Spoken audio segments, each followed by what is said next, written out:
As our election coverage continues now, we got a couple of local political experts with us. Democratic strategist Jasper Hendricks, chair of the Metro Fair Board, former Nashville Deputy Mayor Bill Phillips, a longtime Republican strategist who worked in both the Reagan White House and the George H.W. Bush administrations in Washington, just to give you the credibility of our two guests here. Well, Bill, we'll start with you tonight. It looks like Tennessee was more solidly behind Trump this year than in 2020. Do you attribute that to a higher voter turnout or something else? Well, I think that if they didn't have a whole lot of choices in their minds outside of Shelby and Davidson County, and so not much has changed. Maybe the voter turnout was a little heavier.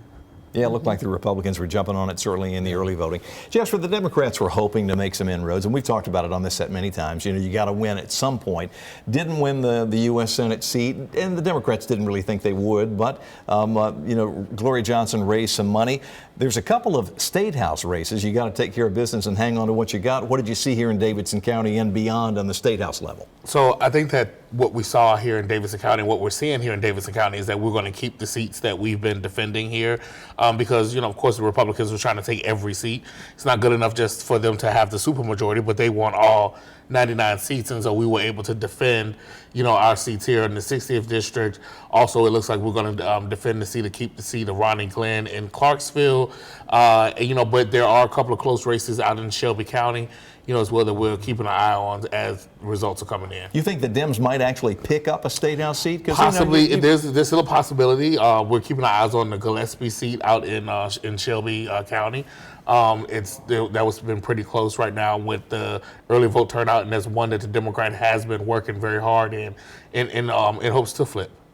All right, time will tell for sure. Bill, back to you. John Rose, he won the re-election easily in the 6th congressional district. He's expected to run for governor, but that would hinge on who wins the presidential race and how that could potentially maybe take some Tennessee players off the board to serve in the administration. How do you think those dynamics play out moving forward? If the vice president does pull it off tonight, as you say, that changes the picture, and so you've got two Republican senators that at least one of them might consider running for governor.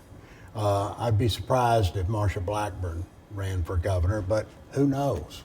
Do you think they might get pulled into, let's say Donald Trump wins? Could he tap a number of Tennesseans, like maybe we're saying, maybe to work in the administration? And then you've got players all over the board that could be shifting Well, I think positions. the odds of Senator Hagerty being tapped on the shoulder if Mr. Trump goes back into the White House are quite high. And I think he'd be very receptive to that. Secretary of State? Secretary of State would probably be his number one choice. I've also heard Secretary of Treasury. Okay. No, he's sharp on all fronts for sure. Yeah. Well, guys, thank you for taking the time. I know it's been a long night, and unfortunately, we're not going to know who's going to win the White House probably for days. It seems to be that way. Are the numbers holding the way you expected them to so far tonight? Yeah, I spent the weekend over in Philadelphia, a day over the weekend in Philadelphia, campaigning there, along, with the former First Lady and a couple other celebrities. The energy is high, but we're going to have to expect higher turnout than average. So the key for Kamala Harris' victory is to overperform in a lot of the urban areas, which is Philadelphia, Detroit, and Milwaukee, which is what we saw Hillary Clinton failed to do in 2020.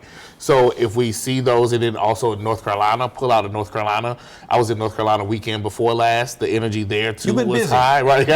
We've been busy, so I'm looking forward to some rest, tomorrow as the people continue to count the votes. Because like you said, it will take a couple of days before we actually know who it will be the president. But we'll get in the morning.